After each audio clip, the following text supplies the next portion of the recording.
Assalamualaikum warahmatullahi wabarakatuh. Hi everyone, welcome to my YouTube channel. And here I want to tell you about tenses. In this video, you will learn all about the simple future tense. Next, check it out. Hours later. Can you move it along? I'm all out of time card. When to use it, how to form affirmative, negative, and interrogative sentences, and some of the clue words that are attached with the simple future tense.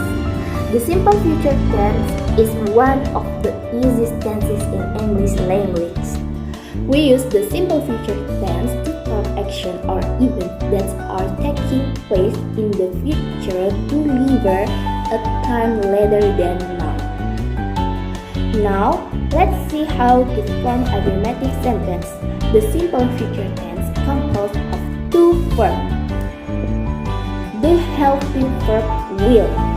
Note, will is always used in simple future tense, but there are modal verbs that resemble will, like shall. Will and shall are modal verbs. They are used with the base form of the main verb. Examples: they will go, use will. I shall ask her, use shall. Okay? Next, shall is only used for future time reference with I and we, and is more formal than will.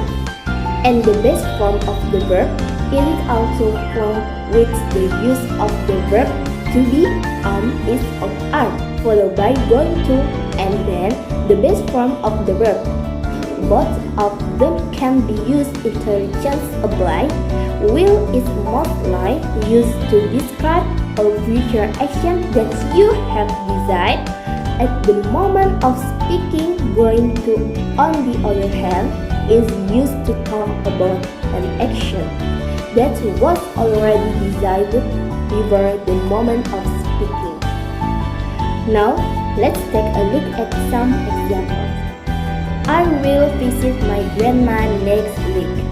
Or, I'm going to visit my grandma next week. She will bake a cake. Or, she is going to bake a cake. Let me give you one more example.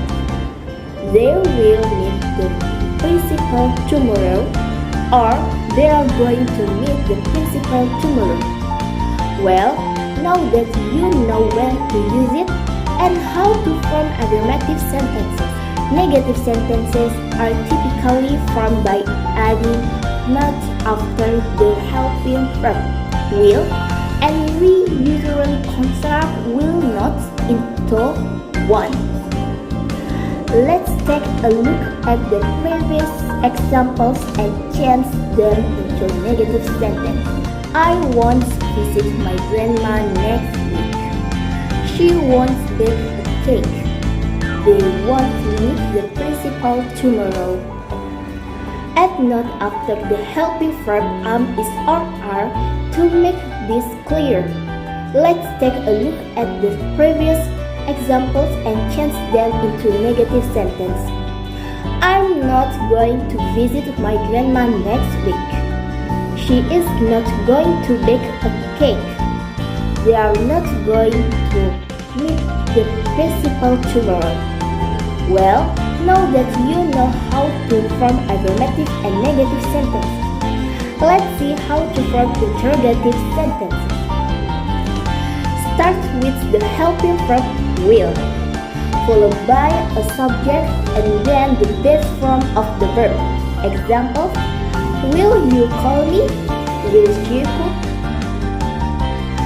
To form questions using going to, start with the verb to be is or are, followed by the subject, then going to, and then the verb. Examples: are you going to call me? Is she going to cook? Questions that start with where, when, what, and how are followed by the same structure. Examples: when will you call me? What will she cook? When are you going to call me? What is she going to cook? All expressions which imply that we refer to the future can be seen as two words. For example, tomorrow, next week, next month, in few hours. Additional notes about the function of the simple future tense. The first, to express activities that will occur in future. Examples, I shall do it for you next time. The second, to make a polite request sentence. Examples, will you help me please? And the third, to make conditional sentence type 1. Examples, I will visit you if your parents allow me. Well, that's it for today and I will see you in my next video assignment. I'm going to see you in my next video assignment. Thank you for watching. Wassalamualaikum warahmatullahi wabarakatuh.